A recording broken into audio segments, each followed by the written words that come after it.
آله وصحبه أجمعين. أما بعد قال الله تعالى في القرآن الكريم يا أيها النبي إنا أرسلناك شاهدا ومبشرا ونذيرا وداعيا إلى الله بإذنه سراجا منيرا.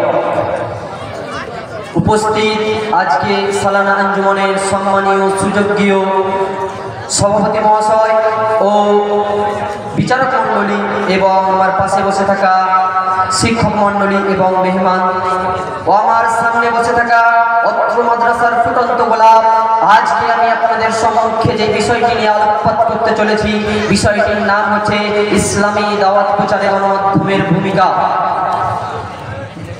সম্মানিত উপস্থিতি, ইসলামের দাওয়াত প্রচারের জন্য গণমাধ্যমের একটি অত্যন্ত বড় ভূমিকা অর্জন করতে পারে। কারণ এই গণমাধ্যম হচ্ছে এমন একটি বস্তু যার দ্বারা থেকে আমরা একজন মানুষ অন্য মানুষের কাছে অতি সহজে কথাবার্তা আদান প্রদান করতে পারি। গণমাধ্যম কাকে বলা হয়? গণমাধ্যম হচ্ছে সংগৃহীত সকল জিনিসের মাধ্যমকে আমরা গণমাধ্যম বলতে পারি। এক কথায় আমরা এটা বলতে পারি যে অল্প সময়ের মধ্যে আমরা অধিক সংখ্যক মানুষের কাছে আমাদের কথাবার্তাকে পৌঁছে দেওয়ার মাধ্যমগুলিকে আমরা গণমাধ্যম বলতে পারি। গণমাধ্যম তথা মিডিয়া কাকে বলে? সম্মানিত উপস্থিতি, আল কোরআন হচ্ছে মিডিয়া বা ইনফরমেশন গ্রন্থ। কেননা কোরআনুল কারীম সূচনাকালে যে আয়াত অবতীর্ণ করা হয়েছিল সেই আয়াতে বই প্রকাশ হলো মিডিয়া। মিডিয়া হচ্ছে, মিডিয়ার অনেক ভূমিকা রয়েছে। সম্মানিত উপস্থিতি, আসুন জানি মিডিয়ার উপাদানগুলি কি কি। মিডিয়ার 5টি উপাদান রয়েছে। তার মধ্যে নাম্বার 1 হচ্ছে প্রেরক, নাম্বার 2 হচ্ছে গ্রাহক, নাম্বার 3 হচ্ছে সংবাদ, নাম্বার 4 হচ্ছে চ্যানেল এবং নাম্বার 5 হচ্ছে উদ্দেশ্য। এই ব্যাপারে আল্লাহ রাব্বুল আলামিন কোরআন কারীমের মধ্যে যে 5টি আয়াত নাযিল করেছিল সর্বপ্রথম, এই 5টি আয়াতকে যদি আমরা বিশ্লেষণ করি তাহলে এই মিডিয়ার যে 5টি উপাদান আমরা বুঝতে পারবো। আল্লাহ রাব্বুল আলামিন বলেছেন ইকরা বিসমি রাব্বিকাল্লাযী খালাক খালাকাল ইনসানা মিন আলাক ইকরা ওয়া রাব্বুকাল আকরাম আল্লাযী আল্লামা বিল কলম আল্লামাল ইনসানা মা লাম ইয়ালাম। আমরা যদি উক্ত 5টি আয়াতকে যদি সঠিকভাবে বিশ্লেষণ করি তাহলে এই বিশ্লেষণের মাধ্যম থেকে এটাই বেরিয়ে আসে যে এখানে প্রেরক হচ্ছে সেই মহান প্রভু যিনি হচ্ছে আমাদের রব, সেই মহান প্রভু হচ্ছে প্রেরক। আর গ্রাহক হচ্ছে কি? আমাদের নবী, সারা বিশ্বের নবী, সর্বশ্রেষ্ঠ নবী হযরত মুহাম্মদ সাল্লাল্লাহু আলাইহি ওয়াসাল্লাম। আর সংবাদ কি? সংবাদ হচ্ছে দিন ইসলাম। আর এখানে চ্যানেল হচ্ছে জিবরাইল আলাইহিস সালাম। আর উদ্দেশ্য হচ্ছে পুরো মানব জাতির হিদায়াতের উদ্দেশ্য। সম্মানিত উপস্থিতি, আসুন এবার জেনে নিই যে রাসূল করিম সাল্লাল্লাহু আলাইহি ওয়াসাল্লাম তিনি ইসলামের দাওয়াত প্রচারের জন্য কি গণমাধ্যম ব্যবহার করেছে। সম্মানিত উপস্থিতি, রাসূল করিম সাল্লাল্লাহু আলাইহি ওয়াসাল্লাম এই পৃথিবীর বুকে এসেছেন, তিনার একটাই উদ্দেশ্য হচ্ছে মানুষকে তাওহীদের দাওয়াত দেওয়ার জন্য।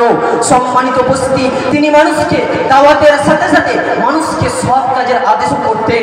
সম্মানিত উপস্থিতি, তার পরিচয় দিয়েছে মহান পাক রব্বুল আলামিন কোরআনের মধ্যে স্পষ্ট হয়ে বলছেন ইয়া আইয়ুহান নাবিয়্যু ইন্না আরসালনাকা শাহিদান ওয়া মুবাশশিরান ওয়া নাযীরা ওয়া দাঈয়ান ইলা আল্লাহ বিইذনিহি ওয়া সিরাজান মুনীরা। অর্থাৎ হে নবী, আমি আপনাকে প্রেরণ করেছি সাক্ষী ও সুসংবাদদাতা এবং সতর্ককারী রূপে এবং মানুষকে আল্লাহর দিকে আহ্বানকারী এবং উজ্জ্বল প্রদীপ রূপে। সম্মানিত উপস্থিতি, উক্ত আয়াত প্রমাণিত যে নবী করিম সাল্লাল্লাহু আলাইহি ওয়াসাল্লাম এই পৃথিবীর বুকে এসেছে ইসলামের দাওয়াত দেওয়ার জন্য। আসুন এবার জেনে নিই নবী করিম সাল্লাল্লাহু আলাইহি ওয়াসাল্লাম সেই জাহিলিয়াতের যুগে, তৎকালীন যুগেতে, যেই বর্বরতার যুগেতে ইসলামকে অতি সহজে মানুষের কাছে প্রেরণ করেছিল, পুরো বিশ্বের আনাচে কানাচে পৌঁছে দিয়েছিল। সেই গণমাধ্যমগুলি কি কি? তার মধ্যে প্রথম হচ্ছে মৌখিক বা বাচনিক শক্তি, যার দ্বারা থেকে নবী করিম সাল্লাল্লাহু আলাইহি ওয়াসাল্লাম পুরো বিশ্বের মানুষের কাছে তথা সেই তৎকালীন মুশরিক যুগেতে, সেই অন্ধকার যুগেতে মানুষকে তার বক্তব্যের জাদু দিয়ে, তার বক্তব্যের দ্বারা থেকে মানুষকে আকৃষ্ট করেছিল এবং ইসলামের দিকে আহ্বান করেছিল। আমরা এটা গণমাধ্যম বলতে পারি। আরো যদি গণমাধ্যম দেখা যায়, তৎকালীন সময়ে মানুষের কাছে অতি সহজে বার্তা পৌঁছানোর কোনো সহজ মাধ্যম ছিল না। তাই নবী করিম সাল্লাল্লাহু আলাইহি ওয়াসাল্লাম সেই সময়ে, তৎকালীন সময়েতে মানুষের সম্মুখে তথা আরববাসীর কাছে ইসলামের দাওয়াত প্রচারের জন্য তিনি সাফা পাহাড়কে বেছে নিয়েছিল। তিনি সেই পাহাড়ের চূড়ায় উঠে সেই আরবকে তৎকালীন মুশরিকদের তথা ইসলামের প্রচারের জন্য তিনি পাহাড়কে গণমাধ্যম হিসেবে ব্যবহার করেছিল।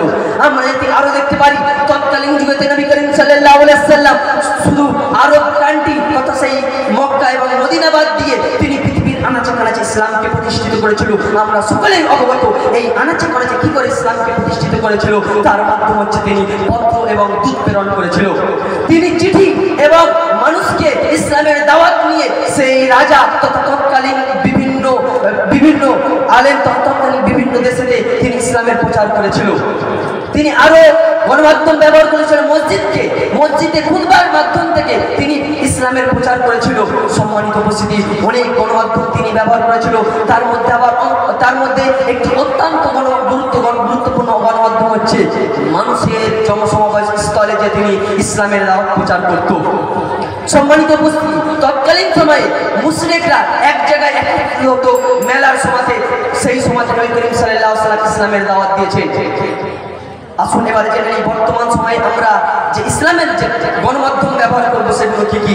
আমরা প্রথম ধরতে পারি ফেসবুক হচ্ছে এমন একটি মাধ্যম যার দ্বারা থেকে আমরা পৃথিবীর এক জায়গা থেকে বসে পুরো পৃথিবীর মধ্যে আমরা ইসলামের দাওয়াতের কাজ করতে পারি। কিন্তু দুঃখজনক হলে এটাই সত্য, আজ আমরা ফেসবুককে গণমাধ্যম বলে ব্যবহার করছি না, সঠিকভাবে কাজে লাগাচ্ছি না। আমরা আরো যদি দেখতে পাই গণমাধ্যম হিসাবে ইউটিউবে আমরা দায়ীরা যদি ইউটিউবকে সঠিকভাবে গণমাধ্যম ব্যবহার করতে পারতাম তাহলে আমরা মানুষের কাছে অতি সহজে ইসলামকে প্রতিষ্ঠিত করতে পারতাম। আর অনেক গণমাধ্যম রয়েছে, তার মধ্যে সোশ্যাল মিডিয়া আরো ইত্যাদি ইত্যাদি।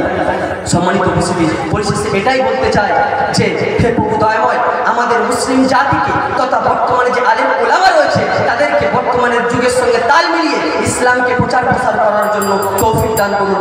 আমি এবং বর্তমানে যে গণমাধ্যম রয়েছে এইগুলো ব্যবহার করার জন্য আমাদের সেরকম সুযোগ সুবিধা ব্যবহার করে দিন। আমি ওয়াখির দাওয়ানা আলহামদুলিল্লাহি রাব্বিল আলামিন। আসসালামু আলাইকুম ওয়া রাহমাতুল্লাহি ওয়া বারাকাতুহু।